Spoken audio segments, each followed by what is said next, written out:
በስመ አብ ወወልድ ወመንፈስ ቅዱስ አህዱ አምላክ። ኦሪት ዘሌዋውያን ምዕራፍ 16 የስርየት ቀን። በእግዚአብሔር ፊት ሌላ እሳትን ስላመጡ የሞቱ ሁለቱ የአሮን ልጆች ከሞቱ በኋላ እግዚአብሔር ሙሴን ተናገረው። እግዚአብሔርም ሙሴን አለው፣ እኔ በስርየቱ መክደኛ ላይ በደመና ውስጥ እታያለሁና እንዳይሞት በመጋረጃው ውስጥ በምስክሩ ታቦት ላይ ወዳለው ወደ ስርየቱ መክደኛ ወደ ተቀደሰው ስፍራ ሁል ጊዜ እንዳይገባ ለወንድምህ ለአሮን ንገረው። እንዲሁም አሮን ለኃጢአት መስዋዕት ከላሞች ወይፈን ለሚቃጠል መስዋዕትም አውራ በግ ይዞ ወደ ተቀደሰው ስፍራ ይግባ። የተቀደሰውንም የተልባ እግር ቀሚስ ይልበስ፣ የተልባ እግሩም ሱሪ በገላው ላይ ይሁን። የተልባ እግር መታጠቂያ ይታጠቅ፣ የተልባ እግር አክሊልም በራሱ ላይ ያድርግ። እነዚህ የተቀደሱ ልብሶች ናቸው። ገላውንም በውሃ ታጥቦ ይልበሳቸው። ከእስራኤል ልጆች ማህበር ለኃጢአት መስዋዕት 2 የፍየል ጥቦት፣ ለሚቃጠል መስዋዕት 1 አውራ በግ ይውሰድ። አሮንም የኃጢአቱን መስዋዕት ወይፈን ያቀርባል፣ ለራሱም ለቤተሰቡም ያስተሰርያል። 2ቱም የፍየል ጥቦቶች ወስዶ በምስክሩ ድንኳን ደጃፍ አጠገብ በእግዚአብሔር ፊት ያቆማቸዋል። አሮንም በሁለቱ የፍየል ጥቦቶች ላይ ዕጣ ይጥልባቸዋል። አንዱን ዕጣ ለእግዚአብሔር፣ ሌላውን ዕጣ ለሚለቀቅ። አሮንም የእግዚአብሔር ዕጣ የሆነበትን ፍየል ያቀርባል፣ ስለ ኃጢአት መስዋዕት ያደርገዋል። የመልቀቅም ዕጣ የሆነበት ፍየል ያስተሰርይ ዘንድ ለመልቀቅም ወደ ምድረ በዳ ይሰደው ዘንድ በሕይወት በእግዚአብሔር ፊት ያቆመዋል። አሮን ስለ ራሱ ኃጢአት የሚሰዋውን መስዋዕት ወደ ወይፈኑ ያቀርባል፣ በራሱም ለቤተሰቡም ያስተሰርያል። ስለ ኃጢአቱ የእርሱንም መስዋዕት ወይፈኑንም ያርዳል። በእግዚአብሔርም ፊት ካለው መሰዊያ ላይ የእሳት ፍም አምጥቶ ጥናውን ይሞላል። ከተወቀጠውም ልቅምና ደቃቅ ዕጣን እጁን ሙሉ ይወስዳል፣ ወደ መጋረጃው ውስጥ ያመጣዋል። እንዳይሞት የጢሱ ደመና በምስክሩ ታቦት ላይ ያለውን መክደኛ ይሸፍን ዘንድ በእግዚአብሔርም ፊት ዕጣኑን በእሳት ላይ ያደርጋል። ከወይፈኑ ደም ወስዶ በስርየት መክደኛው ላይ ወደ ምስራቅ በጣቱ ይረጨዋል። ከደሙ በመክደኛው ፊት በጣቱ 7 ጊዜ ይረጫል። ስለ ሕዝቡ ኃጢአት የሚሰዋውን መስዋዕትም ፍየል ያርዳል። ደሙንም ወደ መጋረጃው ውስጥ ያመጣዋል። በወይፈኑ ደም እንዳይረግ በፍየሉ ደምም ያደርጋል። በመክደኛው ላይና በመክደኛው ፊትም ይረጨዋል። ከእስራኤል ልጆችም ርኩሰትን ከመተላለፋቸው ከኃጢአታቸው የተነሳ ለመቅደሱ ያስተሰርይለታል። እንዲሁም በርኩስነታቸው መካከል ከእነርሱ ጋር ሊኖራች ምስክሩ ድንኳን ያደርጋል። እርሱ ለማስተሰሪያ ወደ መቅደሱ በገባ ጊዜ ለራሱ፣ ለቤተሰቡ፣ ለእስራኤል ጉባኤ ሁሉ አስተሰርይ እስኪወጣ ድረስ በምስክሩ ድንኳን ውስጥ ማንም አይኖርም። በእግዚአብሔር ፊት ወዳለው ወደ መሰዊያው መጥቶ ያስተሰርይለታል። ከወይፈኑ ደም ከፍየሉ ደም ወስዶ በመሰዊያው ዙሪያ ያለውን ቀንዶች ያስነካል። ከደሙ በእርሱ ላይ 7 ጊዜ በጣቱ ይረጫል። ከእስራኤል ልጆችም ርኩሰትን ያነጻል ይቀድሰውማል። የሕዝቡን ኃጢአት ተሸክሞ ወደ በረሃ ስለሚለቀቀው የፍየል ጥቦት፣ ስለ መቅደሱ፣ ስለ ምስክሩ ድንኳን፣ ስለ መሰዊያው ማስተሰሪያና ስለ ካህኑ ማንጻት ከፈጸመ በኋላ ደህነኛውን ፍየል ያቀርባል። አሮን 2 ልጆቹን በደህነኛው ፍየል ራስ ላይ ይጭናል። በላዩ የእስራኤልን ልጆች በደል ሁሉ፣ መተላለፋቸውን ሁሉ፣ ኃጢአታቸውን ሁሉ ያስተሰርያል። በፍየሉም ራስ ላይ ያሸክመዋል። በተዘጋጀውም ሰውም እጅ ወደ ምድረ በዳ ይሰደዋል። ፍየሉ ኃጢአታቸውን ሁሉ ወደ በረሃ ይሸከማል። ፍየሉም ዛፍ በሌለበት በምድረ በዳ ውስጥ ይለቀዋል። አሮን ወደ ምስክሩ ድንኳን ይገባል። ወደ መቅደሱ በገባ ጊዜ የለበሰውን የተልባ እግር ልብስ ያወልቃል፣ በዚያም ይተወዋል። በተቀደሰው ስፍራ ገላውን በውሃ ይታጠባል፣ ሌላውንም ልብስ ለብሶ ይወጣል። የእርሱንም የሚቃጠል መሥዋዕት ያቀርባል። ለካህናቱ እንዳስተሰረይ ለራሱም ለሕዝቡም ያስተሰርያል። የኃጢአቱንም መሥዋዕት ስብ በመሠዊያው ላይ ያቃጥላል። ለመልቀቅ የሚሆነውንም ፍየል የወሰደ ሰው ልብሱን ያጥባል፣ ገላውንም በውሃ ይታጠባል። ከዚያ በኋላ ወደ ሰፈር ይገባል።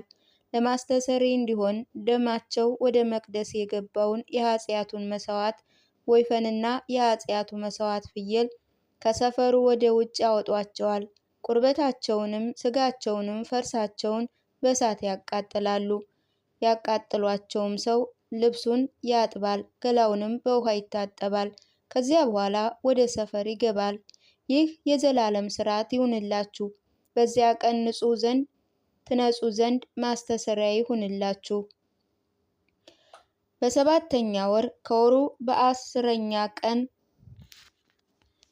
ራሳችሁን አስጨንቋት። የአገር ልጅም በእናንተ መካከል የተቀመጠ እንግዳ ሥራን ሁሉ አትስሩበት። በእግዚአብሔር ፊት ከኃጢአታችሁ ሁሉ ትነጻላችሁ። ታላቅ ሰንበት ይሆንላችኋል። ራሳችሁን ታዋርዳላችሁ። የዘላለም ሥርዓት ነው። የሚቀባው በአባቱ ፈንታ ካህን ሊሆን የሚካን ካህን ያስተሰርይ። የተቀደሰውንም የተልባ እግር ልብስ ይልበስ። ለቅድስት ቅዱሳኑም ማስተሰሪያ፣ ለምስክሩ ድንኳን፣ ለመሠዊያው መስተስሪያ፣ ለካህናቱ፣ ለጉባኤው ሕዝብ ሁሉ ያስተሰርይ። ይህ አንድ ጊዜ በዓመት ለእስራኤል ልጆች ስለ ኃጢአታቸው ሁሉ ያስተሰርይ ዘንድ የዘላለም ሥርዓት ይሁንላችሁ። እግዚአብሔር ሙሴን እንዳዘዘው እንዲሁ አደረገ። ምዕራፍ 17 ደም መብላት ስለመከልከል። እግዚአብሔር ሙሴን እንዲህ ብሎ ተናገረው። ለአሮን ለልጆቹ ለእስራኤልም ልጆች ሁሉ እንዲህ ብለህ ንገር፣ እግዚአብሔር ያዘዘው ይህ ነው። እንዲህ አለ፣ ከእስራኤል ቤት ከመካከላቸው ከሚኖር እንግዶች ማናቸውም ሰው በሬ ወይ በግ ወይ ፍየል ቢያርድ በሰፈር ውስጥ ወይም ከሰፈር ውጭ ቢያርደው ለእግዚአብሔር በጎ መዓዛ ያለው የተመረጠ የሚቃጠል መሥዋዕት ወይም የደህንነት መሥዋዕት ያደርገው ዘንድ ወደ ምስክሩ ድንኳን ደጃፍ ባያመጣው በሌላ ቦታ ቢያርደው በእግዚአብሔር ማደሪያ ፊት ለእግዚአብሔር ቁርባን ያቀርብ ዘንድ ወደ ምስክሩ ድንኳን ባያመጣው ደሙ በዚያ ሰው ላይ ይቆጠርበታል፣ ደም አፍስሷልና፣ ያም ከሕዝቡ ተለይቶ ይጥፋ። ስለዚህ የእስራኤል ልጆች በሜዳ የሚያርዱትን መሥዋዕታቸውን ወደ እግዚአብሔር ወደ ምስክሩ ድንኳን ደጃፍ ያመጡታል። ወደ ካህኑም አምጥተው ለእግዚአብሔር ለደህንነት መሥዋዕት ይሰዉታል። ካህኑ በምስክሩ ድንኳን ደጃፍ ባለው በመሠዊያው ላይ በእግዚአብሔር ፊት በጎ መዓዛ እንዲሆን ያቃጥለዋል። መሥዋዕታቸው ደግሞ ተከትለው ላመነዘሩባቸው ለሰይጣን አይሰዉ። ይህ ለእነርሱ ለልጅ ልጃቸው ለዘላለም ሥርዓት ይሁን። ለእነርሱ እንዲህ በላቸው፣ ከእስራኤል ቤት ከመካከላቸው ከሚኖር እንግዶች ማናቸውም ሰው የሚቃጠል መሥዋዕት ወይም ሌላ መሥዋዕት ቢያቀርብ ለእግዚአብሔር ይሰዋ ዘንድ ወደ ምስክሩ ድንኳን ደጃፍ ባያመጣ ያ ሰው ከሕዝቡ ተለይቶ ይጥፋ። ምዕራፍ 18 የተከለከለ ሩካቤ።